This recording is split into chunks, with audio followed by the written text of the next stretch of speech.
greatness, gang. D4G here.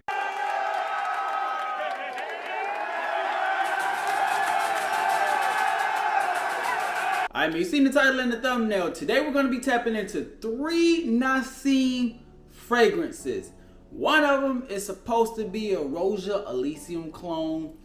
And I'm kind of excited about all 3 of these. Let's go ahead. Y'all know how we do it. Let's get into the first one. The first fragrance we're going to be tapping into is going to be Ocean Enigma.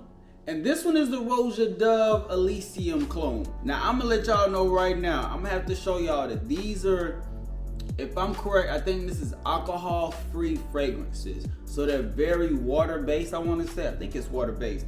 But either way, when you spray it on, especially on skin, it does have like a milky substance. As you can see from my hand right there, I swear I ain't ashy. That's just how it comes off. Extremely clean, but you don't pick up no synthetic whatsoever. But this is a beautiful fragrance, man. I like this. This right here so far might be the best Elysium clone that I've smelled.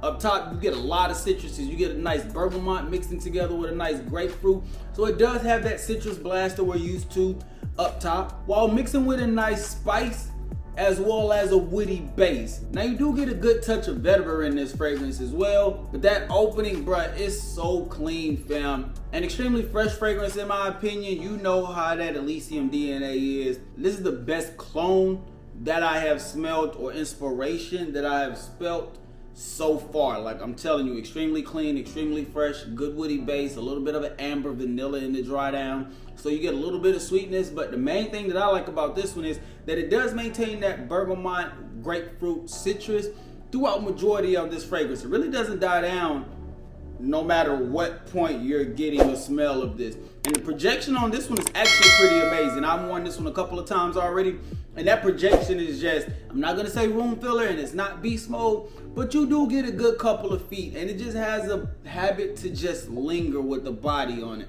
So you don't have to worry about this one dying down. I'm not gonna say it's an all-day fragrance, but it is slightly above average for sure. Now the second fragrance that we're gonna be tapping into from this Naseem line is gonna be Turn Up the Volume. And this one's supposed to be unisex, so I'm gonna do this one on wrist as well. I know that other one is real feminine leaning, so I'm gonna do that one on the strip. This one, I've never smelled this one, so I'm gonna go ahead and do this one on the wrist. Shout out to my guy Danny as well for the package, man. Salute to you, fam. Now, one thing about this one, it doesn't have as much of that milky substance, but it is still, it's somewhat there, but it's not as much as the Ocean Enigma. Oh my gosh,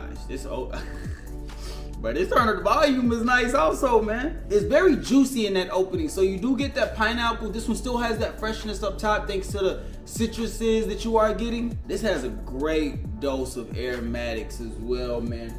Fresh, aromatic in a way. It has a little bit of spice in there, but nothing that's just overpowering or off-putting at all. These are blended together extremely nice just from these 2 alone. That pineapple is adding a nice juicy touch, while you can pick up cues of both the pink pepper as well as the patchouli that you are getting in this. And a huge dose of lavender, fam. You got a nice lavender and ambroxan touch in there. This is an amazing fragrance also. Now this one, personally, I did think that this one was gonna be leaning more feminine than masculine, but right now, I can see how it's a unisex fragrance for sure, but this one is perfectly okay for my fellas. It's not really anything that's too sweet or too juicy in a way. Again, that pineapple is there. It's very mouth-watering in a way. But the way this one is blended together, it's nothing that I can't see both sides wearing. I don't care what you got going on. And it almost has a little bit of an earthy feel as well.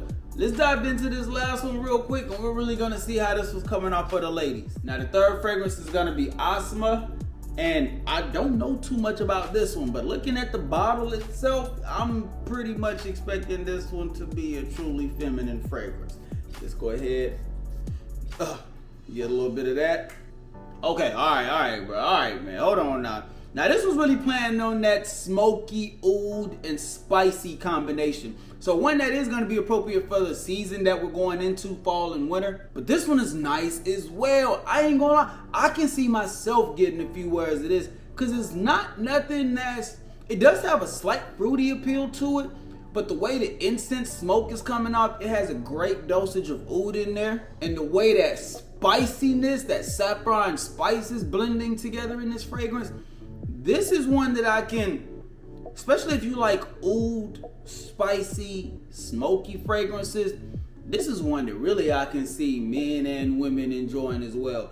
Forget how the bottle looks. And it does have a rose accord. Now, the one thing I can pick up about the rose in this is it's not as off-putting as the way other rose fragrances hit me. Like, this isn't on that oud rose combination. This is more so, in my personal opinion, more so the incense spice, the oud, and the saffron that you do get in this. A lot of woods, a lot of smoke. I should have sprayed this one on skin, but I shouldn't have did that Ocean Enigmas. I already know how that one's come off because I worn it a couple of times. But this, I'ma have to do a gas or pass on all three of these. But this right here, this Asma could be worth a full review because I'ma have to see how this one will be for my fellas out there. Take away the bottle, fam. You just gotta don't even worry about the bottle, but the fragrance itself is immaculate. This is a beautiful fragrance. Oud, rose, incense smoke, saffron spice, a very nice leathery, woody touch that is given off. Yeah, Asma is a banger also.